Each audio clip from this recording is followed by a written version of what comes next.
எப்படி இருக்கீங்க? இது 2 நாளுக்கான விலாக் தான். Say hi. Hi, what's up to you?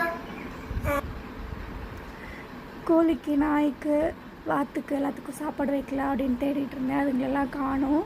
நாய்க்கு மட்டும் வச்சுட்டேன். என்ன லைஃபுங்க இது, நிஜமாலுமே லைஃப் ரொம்ப ஸ்ட்ரகிள்.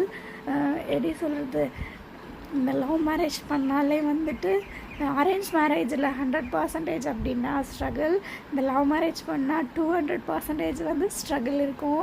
அதில் கண்டிப்பாக இனிமேல் இந்த யோசிச்சு எதையுமே பண்ணுங்கள். லவ் பண்ணுறது தப்பில்லை, லவ் பண்ணினீங்க அப்படின்னா லைஃப்பில் நல்லா செட்டில் ஆகிட்டு மேரேஜ் பண்ணணும் அப்படின்னு மட்டும் நினைங்க. அதுதான் ரொம்பவே நல்லது. ஆக்சுவலாக நம்ம ஒருத்தவங்களை நம்பி மட்டுமே லைஃப்பில் என்ட்ராகிறோம். மற்ற யாரை பற்றியுமே நமக்கு தெரிய போகிறதில்ல. ஆனால் வந்ததுக்கப்புறம் சமாளிச்சுக்கலாம் அப்படின்னா வந்துட்டு என்ன யோசிக்கிறாங்க அப்படின்னா, இது வந்து